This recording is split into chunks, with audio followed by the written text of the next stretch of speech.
In Gauteng in Johannesburg, after a week of testimony, suspended Director of Mental Health, Dr. Manamela, has apologized to the families who lost their loved ones in the Life Esidimeni tragedy.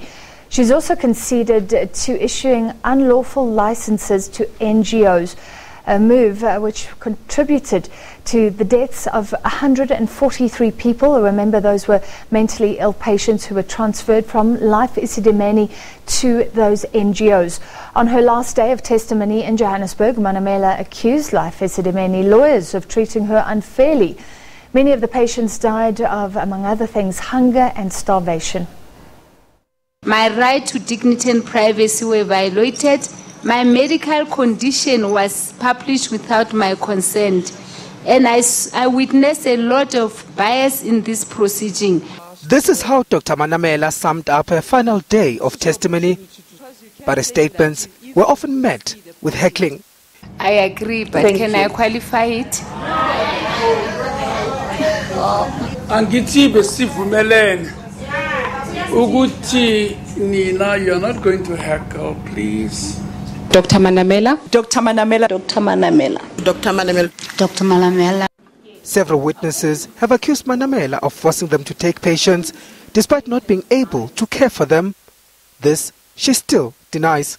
You forced 3 patients on Mrs. Diane Noyile. Let's start off there.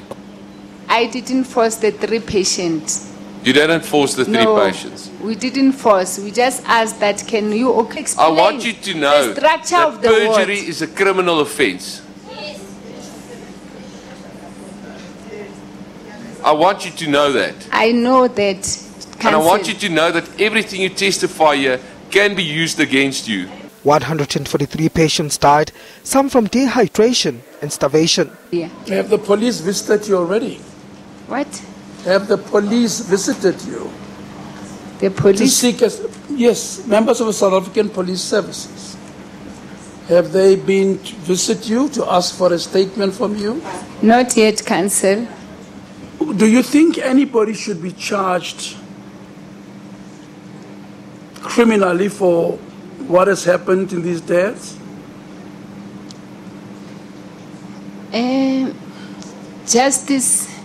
This project was managed by a lot of team members, so I may not be able to make that decision. But Manamela's apology did little to appease the grieved families.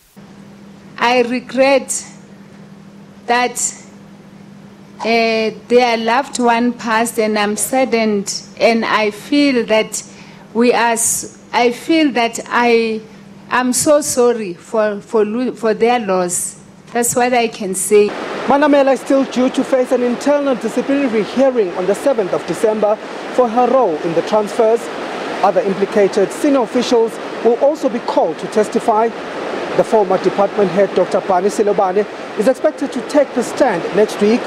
This court case challenging the arbitration subpoena will be heard on Tuesday. SABC News in Parktown, Johannesburg.